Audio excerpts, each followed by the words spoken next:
अस्सलामु अलैकुम नाज़रीन, मेरा नाम है वक़ास अहमद। नाज़रीन, ईरान और इसराइल की जंग को एक हफ़्ता गुज़र चुका है और गुज़िश्ता एक हफ़्ते के दौरान जिस तरह का रद्दअमल और जिस तरह के ख़तरनाक हमले ईरानियों ने इसराइल पर किए हैं, उसका इतना बुरा असर हुआ है इसराइलियों पर कि वो अपना मुल्क छोड़कर भाग रहे हैं डर के मारे। गुज़िश्ता एक हफ़्ते के दौरान जो अदाद-ओ-शुमार सामने आए हैं वो बड़े ख़तरनाक हैं, क्योंकि 1.5 लाख से ज़ायद जो इसराइली हैं वो इसराइल छोड़कर भाग रहे हैं। और वजह सिर्फ़ एक ही है कि ईरान जिस तरह से बैलिस्टिक मिज़ाइल और बाकी हथियारों के साथ हमले कर रहा है, जो उनका घमंड था कि उनका जो दिफाई निज़ाम है वो नाकाबिल तस्ख़ीर है, वो अब टूट चुका है। अच्छा, जो सूरत हाल सामने आ रही है वो भी बड़ा मुज़ाहिका ख़ेज़ है कि 2 रास्ते अपनाए जा रहे हैं मुल्क से भागने के लिए, या तो समुद्री रास्ता है या फिर मिस्र के ज़रिए जो ज़मीनी रास्ता है उसके ज़रिए इसराइली मुल्क से भाग रहे हैं। आप अंदाज़ा करें कि इस हद तक खौफ है ईरानियों का और ईरानियों के हमलों का कि इसराइली जो है वो जो सहराए सीना है उसमें दाखिल होना चाहते हैं ज़बरदस्ती। फिर उसके बाद स्मगलर्स को, जो इंसानी स्मगलर्स हैं, उनको पैसे देकर किसी भी तरह से यूनान पहुंचना चाहते हैं। और बहुत सारे जो इसराइली हैं वो स्मगलर्स के ज़रिए पैसे देकर यूनान पहुँचे भी हैं। दूसरा जो रास्ता है, जो समुद्री रास्ता है, उसमें जो क्रूज़ हैं, जो यॉट्स हैं,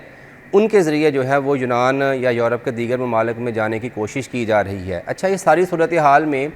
एक ख़ौफ तो है ही है, लेकिन माली नुकसान भी इसराइलियों का बहुत हो रहा है, क्योंकि आम दिनों में जब ईरान ने जब जवाबी हमला नहीं किया था तो तब इसराइल से यूनान तक का जो समंदरी सफ़र था उसकी कॉस्ट $300-400 में पड़ती थी, लेकिन अब वो भी $2000-3000 तक पहुंच चुकी है। इसकी वजह यह है समुद्री रास्ते से भागने का और ज़मीनी रास्ते से भागने के, क्योंकि जब से ईरान ने मिज़ाइल फ़ायर करना शुरू किए हैं तो इसराइल की हुकूमत ने पाबंदी आयद कर रखी है अपनी निजी और जो नेशनल एयरलाइन है कि कोई भी जो फ़्लाइट है वह मुल्क से पैसेंजर्स को लेकर बाहर नहीं जाएगी। हाँ, सिर्फ़ वही गैर मुल्की इसराइल से बाहर जा सकते हैं जो किसी मकसद के लिए या फिर जो है वो सैर व तफरीह के लिए इसराइल आए हुए थे, जबकि जो लोकल्स हैं, जो इसराइली नेशनल्स हैं, उनको मुल्क से बाहर जाने की फ़ज़ाई सफ़र के ज़रिए इजाज़त नहीं है। यही वजह है कि एक तरफ हुकूमत की पाबंदी है तो दूसरी तरफ इसराइली जान बचाने के लिए जो समंदरी रास्ते से और ज़मीनी रास्ते से फ़रार होने की कोशिश कर रहे हैं।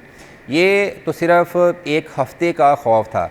अगर हम इससे थोड़ा सा पीछे जाएँ, पिछले साल जब इसराइल ने गज़ा पर अटैक किया था तो तब से लेके अब तक 5.5 लाख इसराइली जो हैं वो मुल्क छोड़कर फ़रार हो चुके हैं। एक इसराइल का बड़ा मोतबर अखबार है, उसने पिछले 2-3 हफ़्ते पहले एक सर्वे करवाया और उसमें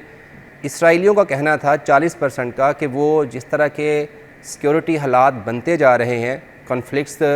बनते जा रहे हैं, वो इस मुल्क में नहीं रहना चाहते। अब नेतन्याहू जो मर्ज़ी कहता फिरे, जितनी मर्ज़ी धमकी दे, लेकिन हकीकत यही है कि गज़ा के मुजाहिदीन का जिस तरह की मुज़ाहमत थी, जिस तरह से बहादुरी से वो लड़ रहे थे, उसका अभी खौफ उतरा नहीं था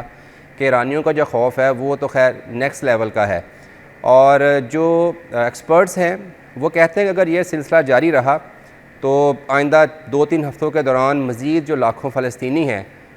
वो भी मुल्क छोड़कर भाग जाएंगे। और ये सूरत हाल सिर्फ सिविलियंस तक नहीं है, बल्कि जो उनके मिलिट्री ऑफिसल्स हैं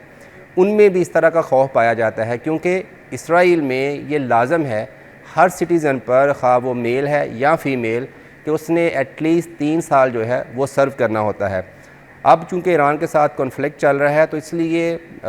जो इसराइल के मिनिस्ट्री ऑफ डिफेंस है वो किसी भी शहरी को, खा वो मुल्क के अंदर हो या मुल्क के बाहर हो, उसको आर्मी में सर्विस के लिए दोबारा से कॉल कर सकती है। यही वजह है कि लोग ना तो